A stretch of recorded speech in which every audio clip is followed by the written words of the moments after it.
I'm Matt Gilhooly, and this is The Life Shift, candid conversations about the pivotal moments that have changed lives forever.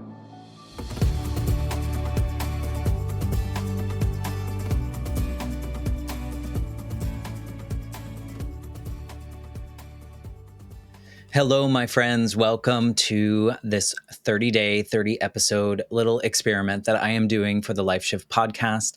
If you are listening for the first time, this is just a bonus series that I am challenging myself to do. So all 30 days of November, I plan on coming on live, well, that same day, and recording something. And I don't know what I'm going to do each day, and I want to make sure it's on the same day. And then I edit and release it. And then you get to maybe know a little bit more about me. So I have a little list of prompts that I'm trying to choose from that I got from ChatGPT, and other people have sent them to me. If you have any ideas, send them to me on social media or matt@thelifeshiftpodcast.com. And I will put those on the list. And then when I do, I show up and I look at the list. I'm like, what do I want to talk about today? And on November 9th, which is today, I don't know what I'm going to talk about. But one thing that's kind of sticking in my head, I think, is the direction that I'm going to go. So this week here in America, it was election week, and a lot of people are upset. A lot of people are confused. A lot of people are feeling certain ways. I've talked to a lot of people that are now considering not talking to certain people in their families because of the way that they voted or how they believe in things. And I've talked to a lot of people, including like neighbors of mine, that are considering moving to different states or countries. So there's a lot going on. And so what that makes me think about a little bit or a lot is this decision that we make as humans in who we communicate with, who we invite into our space, who we make a part of our lives and keep a part of our lives, and whether or not those are requirements or those are something that are seen as good things or bad things. It's like kind of this really confusing thing. And it makes me think of my own family. And this is kind of, I guess, throwing people under the bus, and that's just how we go. So when I was born, well, let me go back. My mom was a twin. So she had a twin brother, or she has a twin brother, or she had a twin. I don't know. She's gone now, but he's still alive somewhere out there. And they were twins. They were forced to kind of grow up together very close. It was a kind of a very conservative family in the way that, from the stories that I've heard, I don't have actual proof, and I don't remember my mom telling me these stories, but growing up, my mom and her brother would have to go like every weekend to their grandparents' house instead of hanging out with friends and those kind of things. And so that was very close, and the family tried to keep everyone together. My grandmother never learned how to drive in her life. Not the grandmother that I normally talk about on the show, but my mom's mom never really knew how to drive. My mom, in fact, didn't know how to drive until she was in her 20s because of kind of this sheltered life. And the reason I tell you this is because when my mom met my father, my dad kind of was like this person that was stealing my mom away from the family. Again, these are all like hand-me-down stories, essentially, but the way that I've seen it and the way that I've seen it play out. And so my dad, there was always like some resentment against my father because he kind of like stole my mother away. My parents eventually got divorced, and my mom was doing her own thing and living her own life. And all that time growing up, she died when I was 8. So all that time growing up, I didn't really ever see my mom's twin brother very much, like maybe at holidays, but I don't ever remember having a conversation with him or anything like that. And after my mom died, the communication, what I found as a 8-year-old and then growing up, was the communication between that side of the family, my mom's family, which you would think would want to hold on to a child of their daughter that passed or their sister that passed. I found that it was like a one-sided relationship. It was me as an 8-year-old, 9, all the way up to 20-something, doing all the work to kind of keep this relationship going. And I think it was very much the way that I thought I was supposed to do it. And society tells you that you have to like check that box, and you need to keep that relationship alive, and you need to make sure you're doing the right things.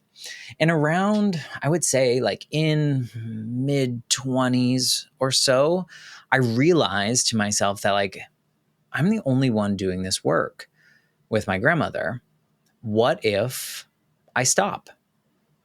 And it was kind of like a test in a way. And, I guess maybe a stubborn 20-year-old, but it was a test to see, would I continue hearing from her?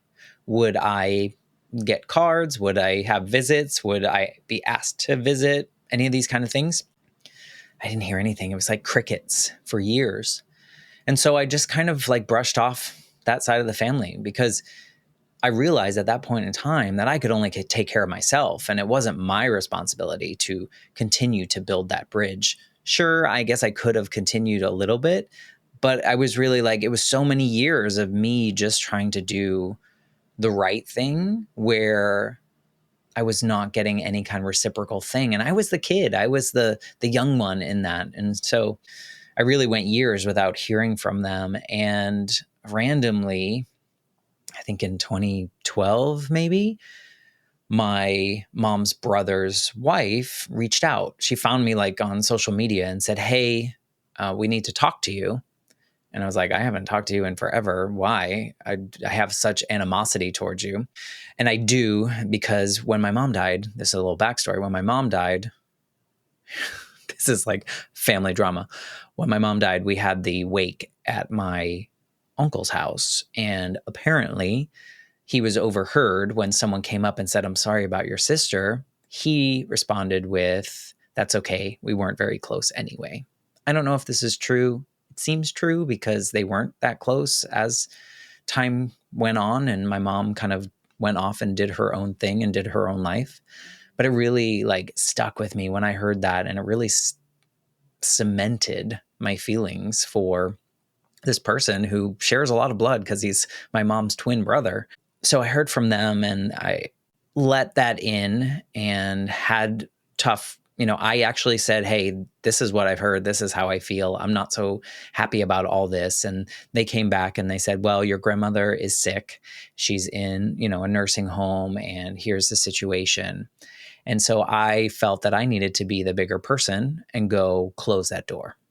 So I went up very nervous because I hadn't seen them in years. I had never really remembered seeing him. So that was odd in itself.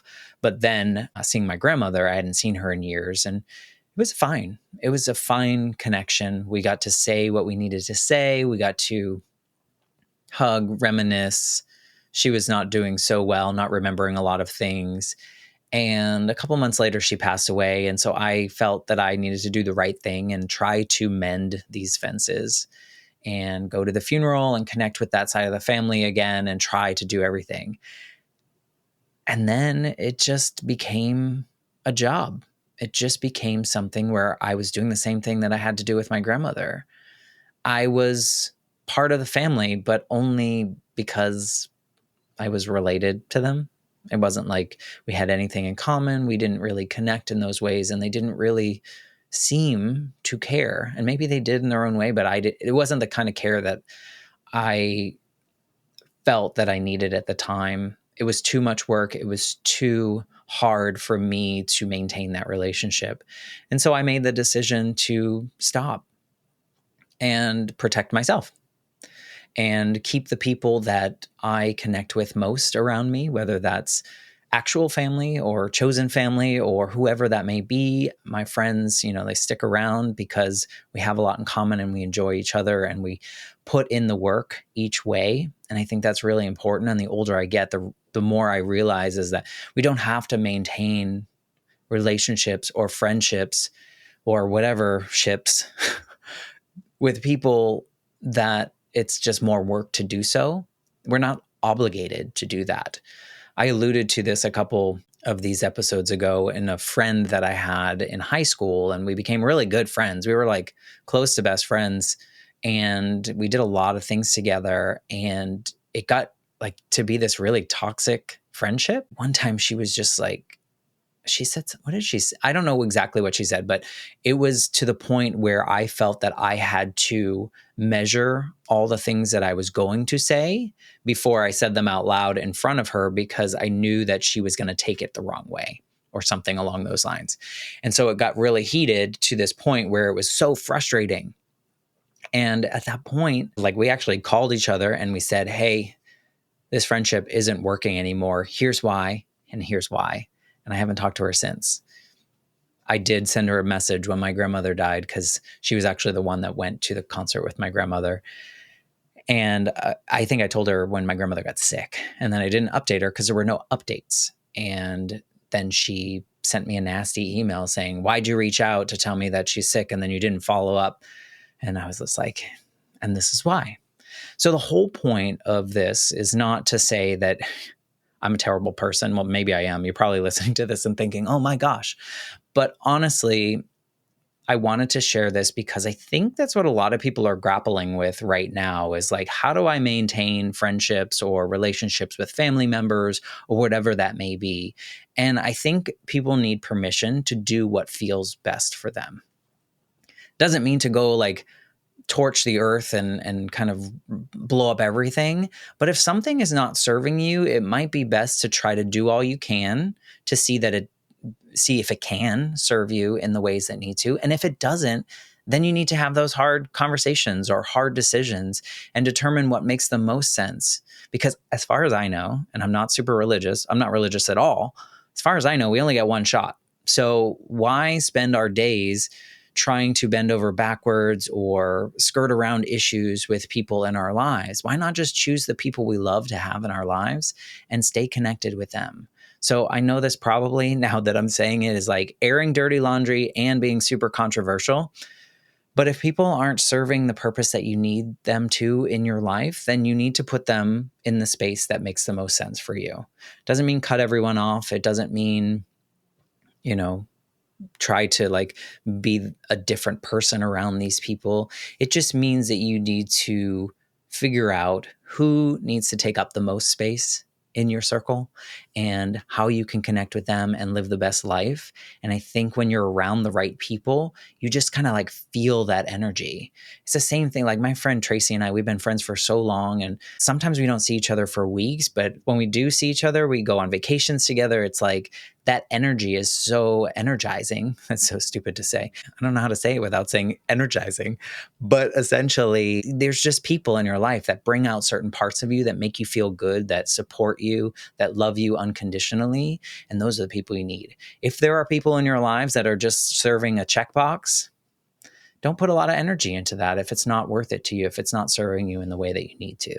So for anyone listening that's kind of going through this situation here this week in which people are voting against the things that they believe in or vice versa, do what's best for you. Protect yourself. This is your life. Live it the way you want to. Don't hurt other people. I think that's important. But, find ways that you can serve yourself in the best way possible. And I think that at the end of the day, when we're on that deathbed and we're thinking back, I don't think we're going to regret a lot of these decisions. I know that I won't. I know that hopefully I'm just like fall asleep one day and die when I'm old. But I hope I don't like regret that I'm not connected with my mom's family anymore. I don't think I will, because they weren't part of a lot of the changes in my life.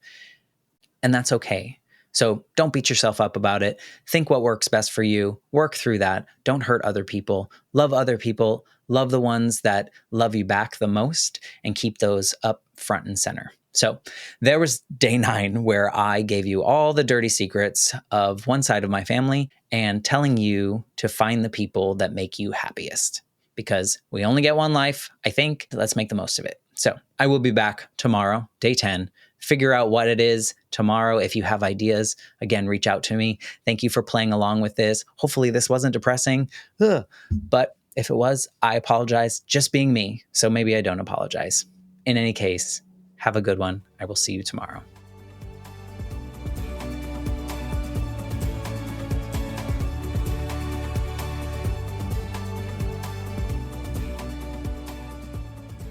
For more information, please visit www.thelifeshiftpodcast.com.